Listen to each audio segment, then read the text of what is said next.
A lot of you guys might have seen this in the news that the UK government have decided to include social carers, home carers as part of the shortage occupation list.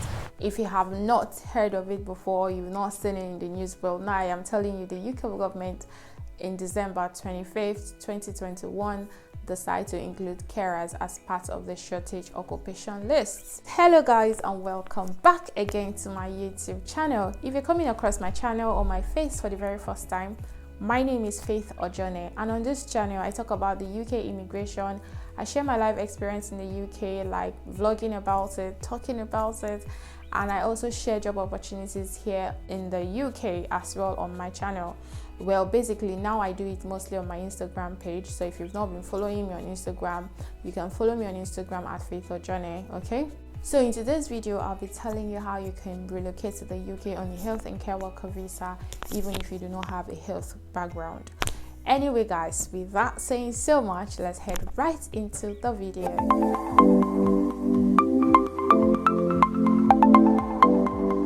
Before we go further into the video, I need to let you know that the UK government has not made an official announcement of the eligibility criteria and all of those, but I will be telling you what the NHS require of you if you want to be a healthcare assistant, a social carer, or a carer in the UK.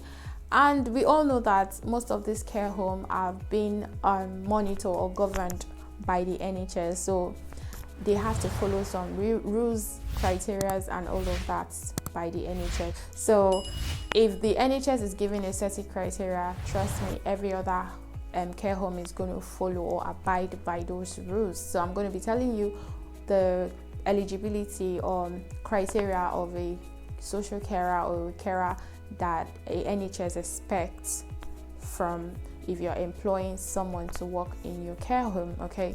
So if you're planning on moving to the UK on a health or on this carer route and you do not have a health background, then you need to watch this video till the end. I mean till the very end, because you do not want to miss any information. So first, I'm going to be talking about the requirements from the Home Office, okay? First, for you to be able to move to the UK on a health and care worker visa, first you need to have a job.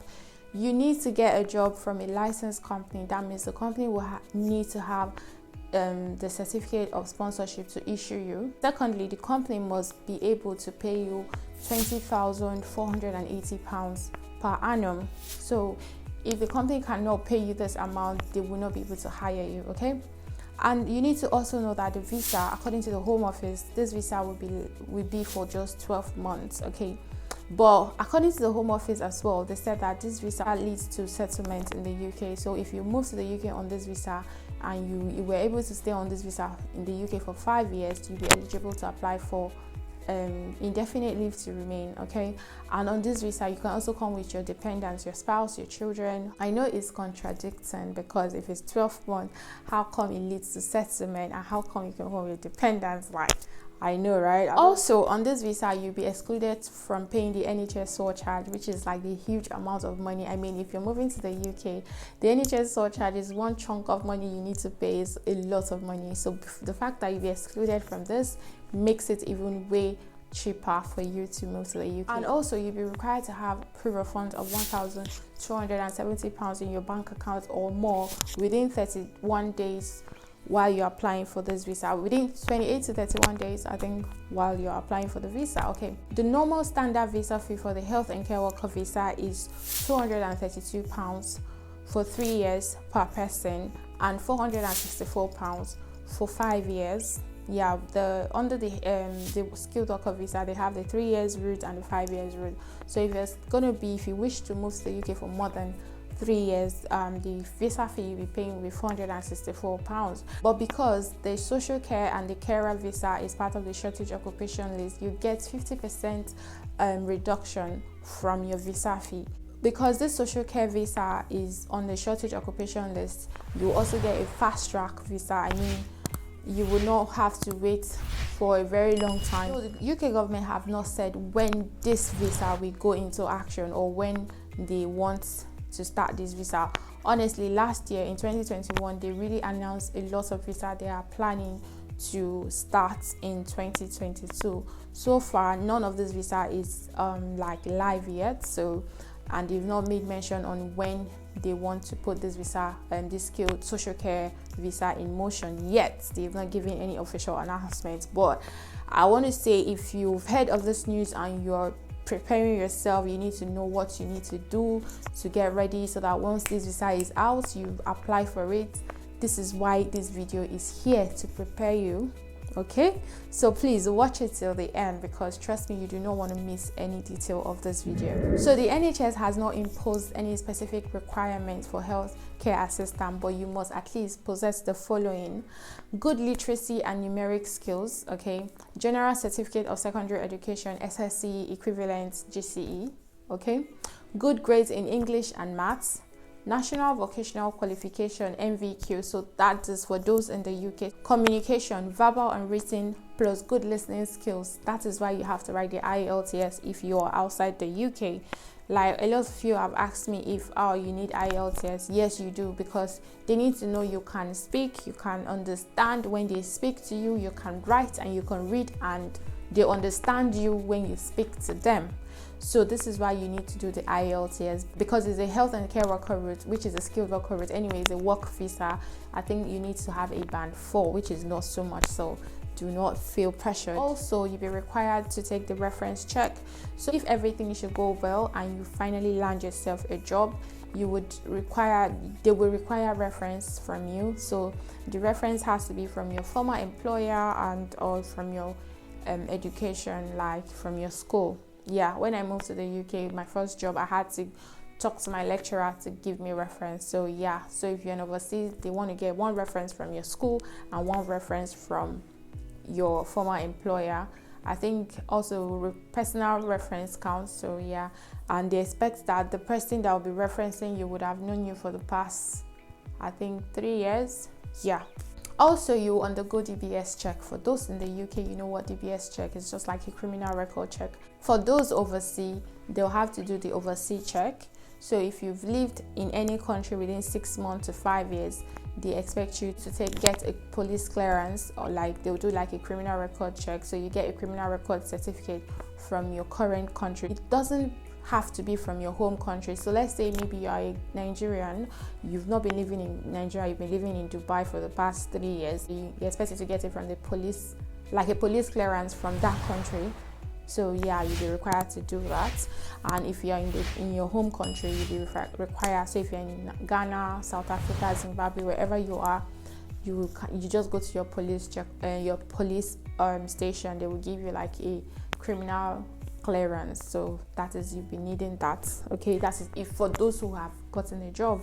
If you have a care certificate or you come from a healthcare background, they expect you to have basic understanding of healthcare roles such as personal development, duty of a carer, understanding the importance of equality and diversity, conducting personal-centered care, communicating with your patients, respecting your patient dignity and privacy, be aware of mental health, including learning disabilities and dementia, how to safeguard adult patients, how to keep children under your care safe, basic life support skill, health and safety knowledge, how to handle patient information.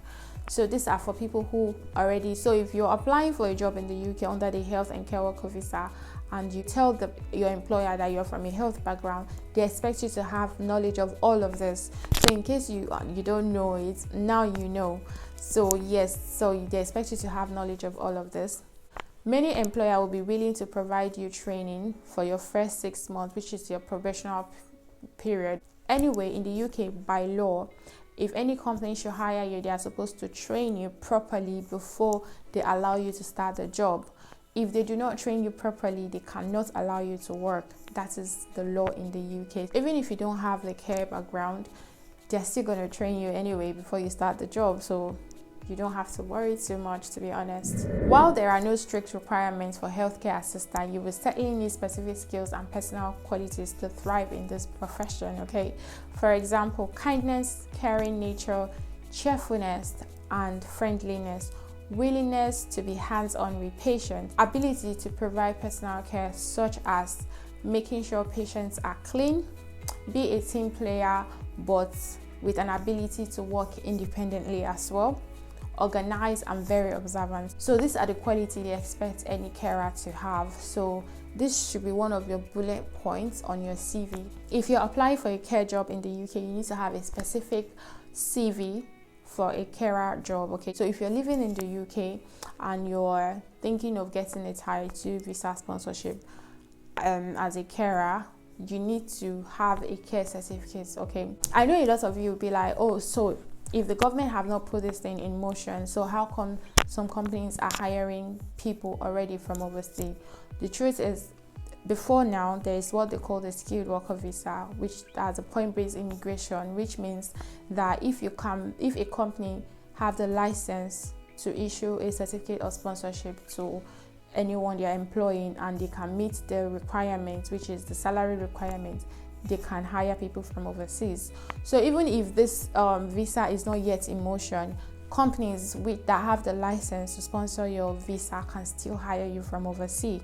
Okay, so do not be discouraged that, oh, this is not yet in motion, so why am I stressing myself? Trust me, you can still keep applying for jobs in the UK because some of these companies already have the license to sponsor your Tier 2 visa and they can meet the minimum requirement, they can pay you the minimum requirement to hire you. So some of these are already hiring people from overseas, so do not worry yourself too much. And again, senior care is already part of the shortage occupation long before now. So now they're just adding general carers. So do not feel like if you're applying for the care job, keep applying because you never can tell. You might qualify for the job and they will hire you and they will sponsor your visa to the UK. Okay, so while you're at the process of applying for jobs in the UK, you need to know that the UK recruitment process takes a while. So instead of just sitting around applying for jobs, why not develop yourself by you can go to hospitals in your home country and tell them you want to